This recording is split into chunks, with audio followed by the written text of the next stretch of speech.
So, ang isusunod natin ay hihiwain na natin tong ating repolyo kasi hindi na siya mainit. So, ihahalo natin dito sa ating giniling na baboy. So, yung paghiwa dito, wag natin siyang iliitan. Kasi kailangan, pag nginuya nila, mayroon silang nakakain. Yung medyo malalaki. So, yan. Kailangan talaga yung may nangunguya. So, lagay natin dito sa may karne ng baboy.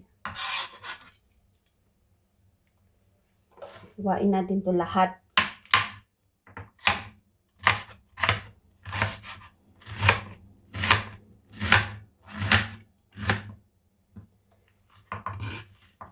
So, madali lang siyang gawin. Ang mahirap lang is yung pagbalot. Kung hindi ka marunong, matatagalan ka sa pagbalot mo. So, ang nabili ko po ngayon ay yung bilog. Medyo mahihirapan yata ako sa bilog. Kasi hindi ako sanay. Sanay ako dun sa square. So, ipunin ko muna dito sa may kawali. Kasi pipigain ko pa ito mamaya. Magtutubig kasi yung ating repolyo.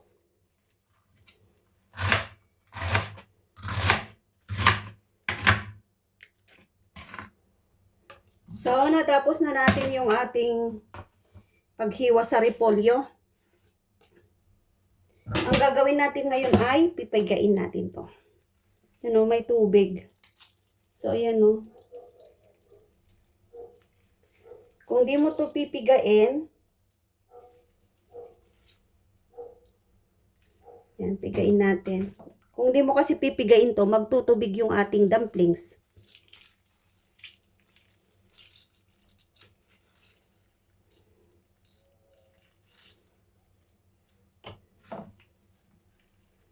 So, pigain natin.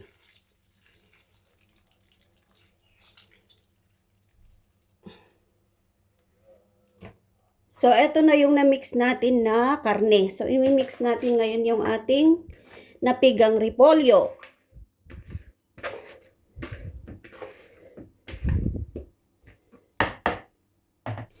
So, i-mix natin mabuti ito. Hanggang mag-balance yung karne at saka yung ating repolyo. Tapos, babalutin na natin. So, bumili ako ng worth $30 na pambalot. So, lalagyan ko to ng isang itlog. Lalagyan natin ng isang itlog.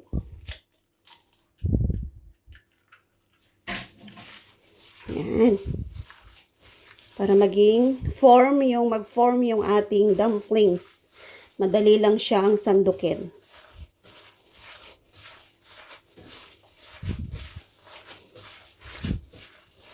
Diba? Ang sarap. Ang dami kong gagawin. Kasya kaya yung aking pambalot. So, ngayon ay mag-start na tayong magbalot ng ating dumplings. Lalagay natin sa molde. Tapos, lalagay natin sa freezer para tumigas. So, yan, o. Diba? So, yummy. Mix lang natin ng i-mix. So, yan. Pwede na yung ating dumplings. Magbalot na tayo. So, ang dami natin gagawin, no? Yan. Dumplings natin.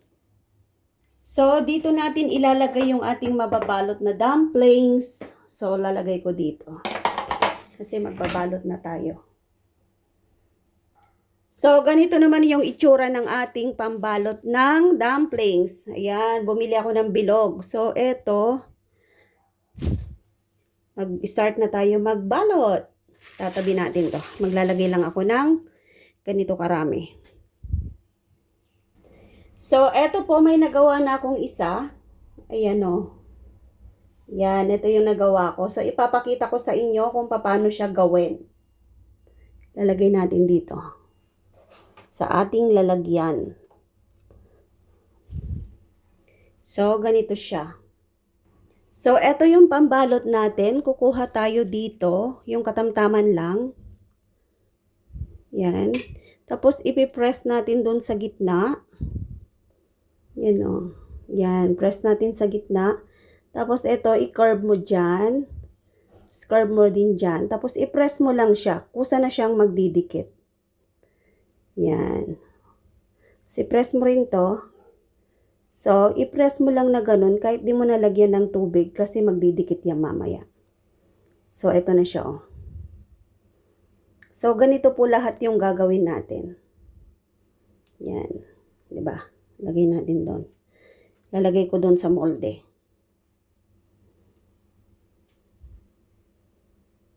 So, marami akong gagawin. Bali, 70 pieces yung gagawin ko.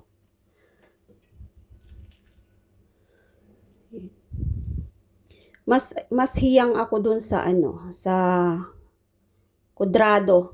Hindi ako masyado dito eh. Kaya matagal ako dito. Mas hiyang ko talaga yung square. Kaya lang, walang square ngayon na benta. Ayan siya, oh. Hiyang naman ako kasi tinuruan ako ni amo dati. So, ayan siya. Oh, di ba?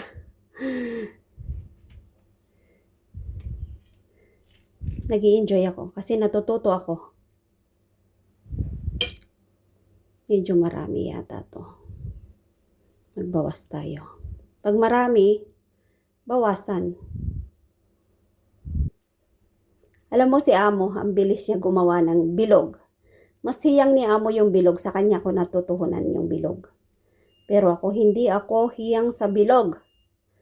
Mas hiyang ako dun sa mas mabilis ako gumawa dun sa kudrado. Ang ugly. Diba? So ugly.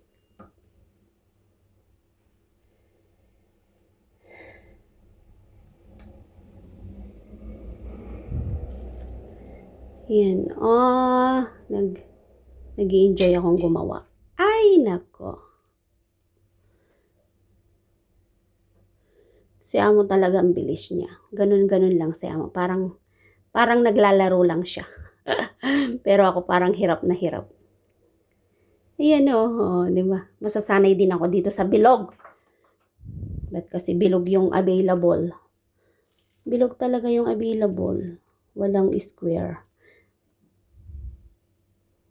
Dati naglalagay ako ng tubig, pero ngayon medyo okay na siya.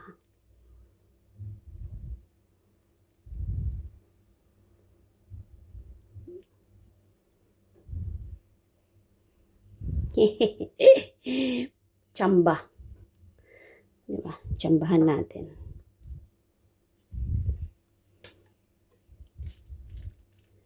So, isang spoon tayo, lagay natin. Simple lang naman eh. Yan oh. Tapos, ganun mo doon. Tapos, ganun mo doon. Tapos, ipit mo. Yan. Diba? Itago mo yung sobra. Itago mo yung sobra. Basta ang mahalaga, maisara. Ang mahalaga nakasara siya. Ayan siya. Kahit pangit.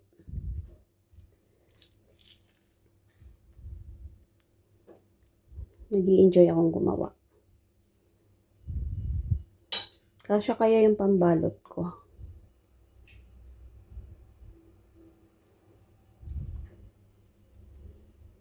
Si amo, bilis niya. Nakadalawa na si amo, nakaisa pa lang ako. Pag kami yung gumagawa. So, yun. Nakagawa na ako ng ilan piraso. 2, 4, 6, 8. Dadamihan natin para mabusog yung kakain. Yung mga binebenta doon sa palengke, kukunti lang yung laman. Lugi. Pag bumili ka doon, lugi ka. Yan. Kahit mapangit. Okay na. Okay lang yun kahit pangit, basta maisara. Ang mahalaga, maisara. Pag niluto mo, hindi siya bubuka. Yan, ipipress mong mabuti. Kukuha ka doon. Parang isa lang ang gagawin ko na. Nahirapan ako. Yan o. Yan o, isa lang. Nahirapan ako magsara pag dalawa.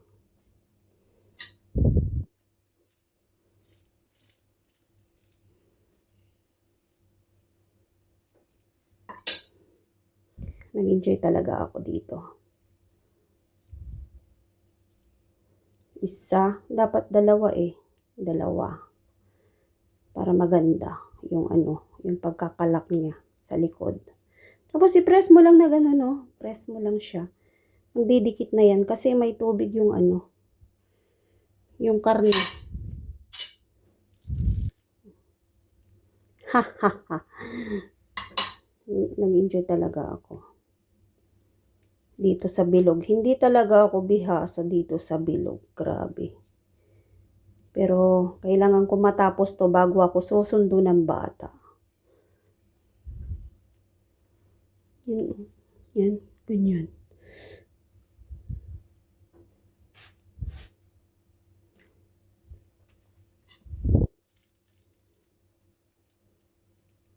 Ayaw kasi nila ng sobrang maliliit yung dahon. Gusto nila pag kinain nila yung dahon, di umiikot na siya.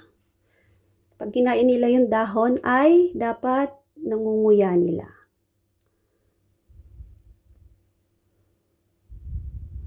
Tama na nga yung dalawa. Ayan, dalawa lang siya. Oh. So, yan na yung nagawa natin. Nakarami na tayo. Yan. Halos na natin, mapuno na natin yung isang lalagyan. Ilalagay ko yun sa ref mamaya para pag tumigas, ilalagay ko sa supot, tapos lalagyan ko siya ulit. Kasi marami akong gagawin. Diba? Hilain. Sabi ni amo ko, you hila. Ano tawag doon? You push. Ayan. You need to push. Push pala yung hila. You need to push. Madi nga maperdi. O, di ganyan po yung pagbalot natin ng dumplings dito sa Hong Kong. Sanayan lang yan. Ayan o. Huwag kang matakot na hilain yun kasi hindi naman yun mapupunit. Pag napunit, di palitan mo. So, ganyan po siya o, yung likod. Medyo ugly. Kasi hindi ako marunong dito sa kulay sa bilog. So, thank you for watching po sa inyong lahat. So, ayan. Marami na tayong nagawa. So, last na po itong ilalagay natin sa tray. Nakagawa tayo ng isang tray ngayon. So, thank you for watching po sa inyong lahat. Sana po ay natutunan nyo yung paano pagbalot ng dumplings. Thank you. Bye!